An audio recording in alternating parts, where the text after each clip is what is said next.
It'll be over a week at least until the Miami Heat return to American Airlines Arena, if they return at all. Off to San Antonio next with the NBA Finals tied up at a game and apiece, and the folks here in Miami can spend their week with the memory of a blowout Game 2 win here in Game 2. They held San Antonio to 41% shooting, and that's with 10 of 23 falling on the night. Let's get to the huddle. Tony Parker, the hero of Game 1, with that miraculous shot to put it away late here on Thursday night. 2 days to ponder how the Heat would respond. A little wink from LeBron James. First quarter. Parker turns it over on the pick and roll, and San Antonio, they turned it over a bunch early on. In fact, they picked up their fourth turnover to match Game 1's total with 6:25 left to go in the first quarter. When you think about those other 12 turnovers, how does it hurt? You let other guys get involved. As you see, Dwayne Wade kind of tweaked that left ankle as he tried to jump over Neal there. But anytime you have the best finishing team in the league, and that's the Miami Heat with Dwayne Wade and LeBron James, you can't turn it over, or it's an automatic 2 points on the other end. Chris Anderson with the dunk there. He scored 46 in the paint. Gary Neal knocks it down for three. We're tied at 29. Spurs were shooting a torrid pace from three-point range.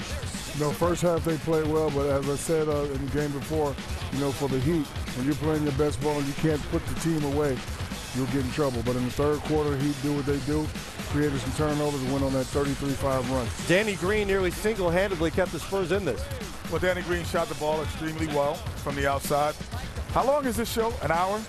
Because I'm going to say the same thing like 20 times if this show's an hour. Because well, what is the thing you're going to say? If you turn the ball over against the Miami Heat, you lose. Period. Okay. If you execute and you get to the spots and you're sharp offensively, you win. That is the difference. That is the only way that Miami can beat you. If you're the San Antonio Spurs, they can get in transition, which you can't guard them in transition. But in the half court, you can guard LeBron, you can guard D. Wade, and you can guard the rest of the Heat. Green with another three to make it a one-point game. He was 5 of 5 from the great beyond. LeBron James, questionable offensive foul on the screen there. Then he misses the jumper. When this game was close, you knew there was going to be a conversation about all the jump shots he was taking at that point. Yeah, but to me, LeBron is the best player in the world. Let me say that, but this game didn't have anything to do with LeBron. I thought it was the others. I really thought, LeBron didn't score over 8 points until the fourth quarter. Right. This was about everyone else. Norris Cole was 1 for 5, but I still think he came in and had a good impact of just trying to pressure Tony Parker. So this game, to me, LeBron wins most games for his team. His team won this game for him. They repaid him. And that's where the game turned right there, at least in terms of the scoreboard. Chalmers that and one, and they led from then on out. There's a lot of great players in this league who's never won championships. Greatest players in history of the game. Teams win championships, not players. You have to have a team concept. It doesn't matter if LeBron scores 30 or he scores 18. The nights that you don't score as a great player, your team has to pull you through the hole. They pulled them through the hole tonight, and all of a sudden we won't say he needs to shoot more, he needs to do anything. We're going to say, whoa, what a great defensive play LeBron James made. That's what we'll talk about. Defensive play. It's a phenomenal play now, but if they lose this game, we wouldn't have been showing. We wouldn't have been showing it 3 or 4 times. 17 when that play happened, so that wasn't the game changer that everybody's going to try to make that highlight be. It was still phenomenal. I want to hear the same people who said when he had a triple-double, he needs to shoot more when you win by 20 and he only had 17 points and actually shot less. The others came to play. Not only that, you have to remember, you have to realize that Miami hasn't lost 2 games in a row since January, so we knew they weren't going to lay down. We knew they were going to come in with much more effort and much more energy. And in that third quarter, they did the thing. Teams win championships, players win all-star games. You got lucky in 94 and 95. Teams win championships. You got lucky in 94 Players win awards. He said your team players got win lucky. awards. Yeah, your players team win got awards, man. The Heat led. Batman. The Heat led by as many as 27 in this game. Turns out to be the second largest margin of victory in the finals for the Heat as a franchise.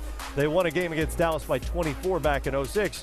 Likewise, it's the second worst margin of defeat in the finals for the Spurs, who once dropped a game to the Pistons by 31 back in 2005. Here's another opportunity to say Spurs turned it over 16 times. 19 points the other way. Catastrophic. The three-point shooting, that's what Miami does. The Spurs played right into their hands, and the three-pointers, they fell. It's getting in transition. That's the key. Because when LeBron James moved over to the 4-man position, Splitter, Duncan, whoever comes into the game cannot play him at that forward position in transition. In the half court, they can double, they can switch, they can clog the lane up. That's the difference to me. Regardless of how many points he scores, it's how many turnovers the Spurs has, because that's going to get the team in transition. And if you see, he passed up probably 8 to 9 shots to get Ray Allen and to get Mike Miller shots. He has the shots. He's electing to get those guys involved. But he could, when those guys don't shoot well, then he still has those shots available. Allen, by the way, is on fire now. Again, I pointed out in the pregame show he was 6 of 9. Well. He hit 3 of 5 tonight. That's 9 of his last 14 going 2 games back. Well, you know, Ray Allen is one of the greatest shooters in the league. He's not going to be in a slump for a long time. You know, he just keeps shooting. You know, he's aggressive. You know, when the jumper's not falling, he goes to the hole, he shoots a little mid-range jumper. But a guy like Ray Allen will not be in a slump for a long time. C-Web, 46 points in the paint for Miami tonight. Yeah, and you would expect that from San Antonio after we saw what they did in Game 1 from Tony Parker. But whenever you have LeBron, that means everybody in the paint is going to get easier buckets because your man is actually looking at LeBron. But here, great play by Cole, but a better catch right there by the Batman. And he gets to that. But then you even saw Dwayne Wade in there getting that floater all night. So you saw earlier, Kenny just said it. LeBron passed up about 8 or 9 shots. I would say D-Wade passed up 15 shots to try to get inside into the paint, and that's why these guys were so prolific in the paint tonight. It definitely was their agenda to get as close to the basket as they could. Yeah, it's interesting. Basketball is often a game played near the rim, even when it's to set up three-point shooters. And San Antonio was +6 in the paint in Game 1. Miami turns that around. Same with the turnovers. +17, so a 24-point turnaround on points off turnovers for Miami from Game 1 to Game 2. And we're headed back to San Antonio, tied even Steven at 1 apiece.